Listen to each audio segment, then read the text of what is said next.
Assalamualaikum warahmatullahi wabarakatuh. Bismillahirrahmanirrahim. Syekh Nawawi Al-Bantani di dalam kitabnya Nasaihul Ibad, di bagian pertama beliau menjelaskan bahwa seseorang itu tidak hanya dia harus beriman kepada Allah, tapi juga harus berbuat baik kepada sesama. Berbuat baik menurut beliau bil maqal, dengan ucapan atau dengan kedudukannya, biljah, atau juga dengan harta, atau juga bil badan, dengan tenaganya, tentu pikirannya dan apa lain sebagainya.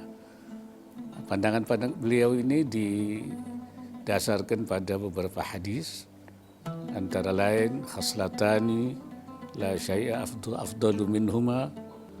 Ada dua hal yang tidak ada yang lebih baik daripada keduanya itu, yaitu al-iman billah, iman pada Allah, wa naf'u lil muslimin, memberi manfaat kepada orang Islam.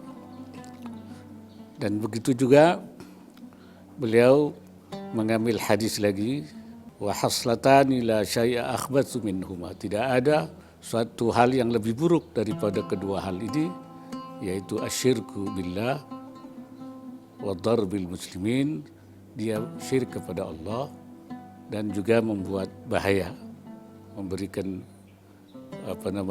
bahaya bagi orang Islam.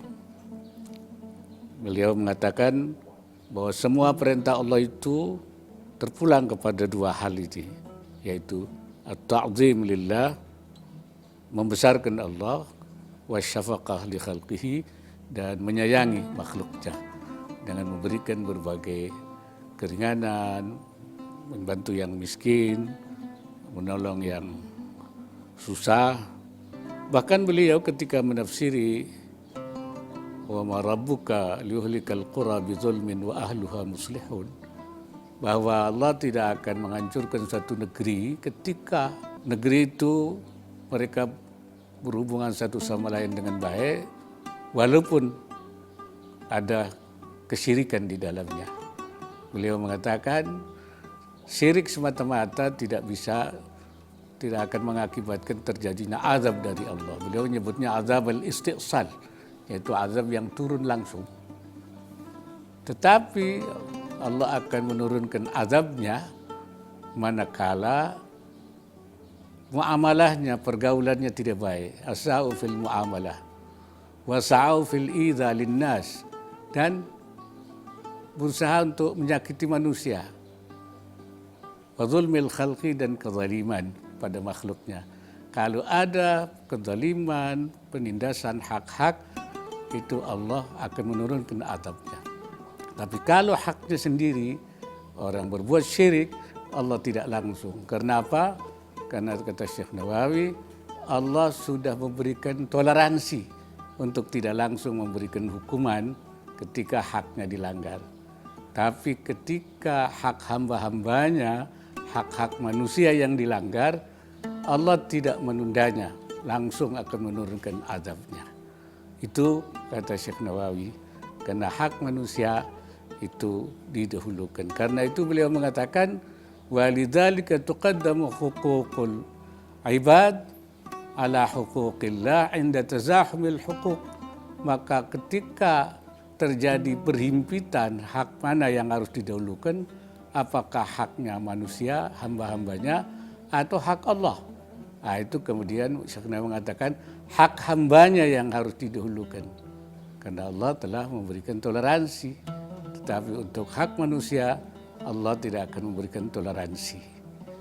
Itulah sebabnya maka seperti dulu ketika terjadi COVID, maka apakah orang harus sholat berjamaah, bahkan harus sholat Jumat, tetapi akan menimbulkan akibat terjadinya penularan COVID, atau dia tidak perlu sholat jamaah, atau di rumah saja, bahkan juga meniadakan Jumat, itu karena untuk melindungi hak-hak manusia, maka dibolehkan untuk tidak berjemaah. Dan karena apa? karena mendahulukan hukukul ibad, hak Allah ala hukukihi daripada haknya, limusamahatihi an hukukihi ta'ala, karena Allah telah memberikan toleransi kepada hak-haknya. Makanya di dalam hal ini Syekh Nawawi mendahulukan bagaimana hak-hak itu harus dilindungi.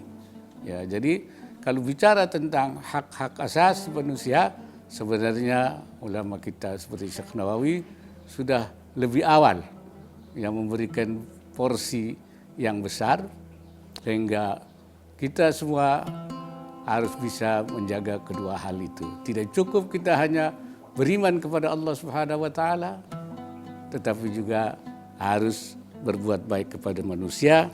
Bahkan juga ada hadis yang mengatakan ahabbul ibad ilallahi ta'ala, hamba yang paling dicintai oleh Allah Ta'ala, anfa'un nas linnas, orang yang paling memberikan manusia, orang yang paling bisa memberikan manfaat kepada manusia. Itulah saya kira apa yang dapat saya sampaikan pada kesempatan yang mulia ini. Mudah-mudahan Allah Subhanahu wa taala memberikan bimbingan, petunjuk, hidayah, inayah dan himayahnya kepada kita semua. Wallahul muwaffiq ila aqwamit thariq. Assalamualaikum warahmatullahi wabarakatuh.